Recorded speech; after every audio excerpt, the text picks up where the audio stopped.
So how much work does it take to fire one of these new content areas? Great question. It takes about 10 to 20 editor hours between collecting source list, assembling our semantic glossary, and doing the tuning work on the weightings to get a site up and running. So all the sites that you see on that slide were launched in the last week or so, and sort of a big push that we made, and that was with 4 editors.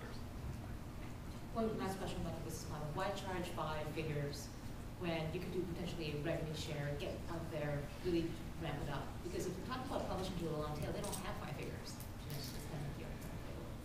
Certainly in the case of the long tail, that's the case. And I think that what we don't have right now is a very robust business development rate card where I can say, this deal would cost you this much. You know, it's early, I think, for us to be doing that. The conversations we've been having are with people more in the media industry, and that's why I use the example of 30 Rock, where 5 figures a month to know everything about 30 Rock is extremely appealing to them. Question in the back? Is there an issue like Google News gets sued by publishers for taking aggregating content? What about you? I mean, how does that work?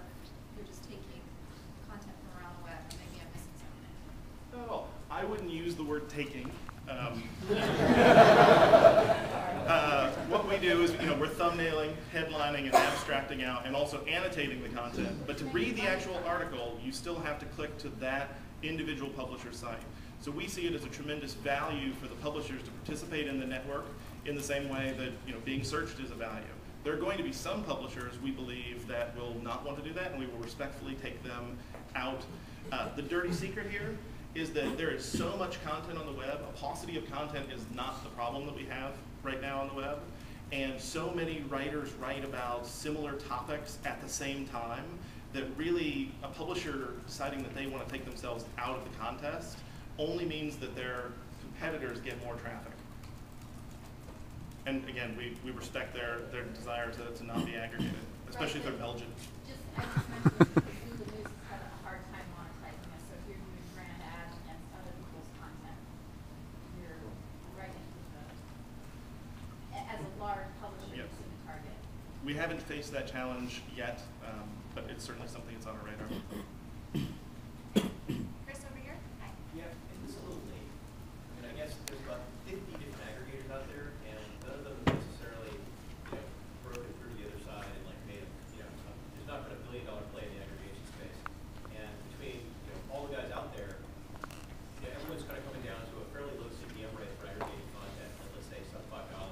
So to get to like a $10 million business, you need to make a lot of page views, and you're competing with lots and lots of people. So how are you going to compete with every other aggregator out there that's providing similar products? I think the first part of that question is the best part of whether we're late or not. If I recall correctly, Google was not the first search engine, and Facebook was not the first social network, nor was MySpace.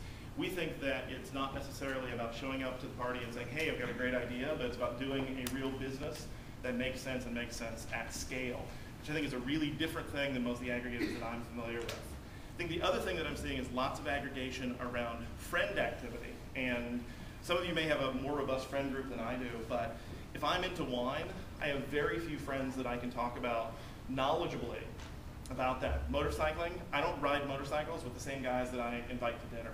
So I think that the social aggregation piece, while really interesting, and really interesting me personally for sort of quirky news and things, it's not a way to get a comprehensive look at a topic that I care about day in and day out. In fact, I'm not really familiar with anyone who has quite the same model. I know that there are folks like Daylight and others that are creating sort of a universal automated Yahoo approach, Wikio, but no one has really gone out and said, I care a lot about this thing, I want to publish down into this niche, and then I want to do it a lot of times for all of those people out there who are just interested in the topic and not necessarily interested in the fact that it's aggregated or not. They just want to find cool stuff. We have time for one more question. I'll throw it back to the panel if you want any final thoughts or questions. Want to wrap up? Do you see the rooms at FriendFeed as a big competitor? We've done a little bit of looking at RSS Beam and FriendFeed and the input there. And what I find problematic, or at least what we've seen to be problematic, is that without either a machine-generated or editor-generated place to start to get a whole lot of content, you show up to one of the rooms and there are 3 or 4 stories. It's kind of Big has the same kind of issue. It's really great for a certain type of news and staying on top of a zeitgeist. But again, you look for wine and maybe 2 or 3 stories flow in a day, and that is not a site or a competitor, at least for what we're doing, make. My only thought was that this could be a really interesting marketing intelligence tool on the level of like the Buzz Metrics or something. Again, from a tracking perspective, to understand your conversations with everything. I think it's a great idea, and one of the things that we would certainly love to implement as we move down the road is visibility for how concepts are tracking. We have that right now, but it's more of a binary and ranked list kind of thing, but really seeing trends, I think would be fascinating. Okay, thank you so much. Thank you.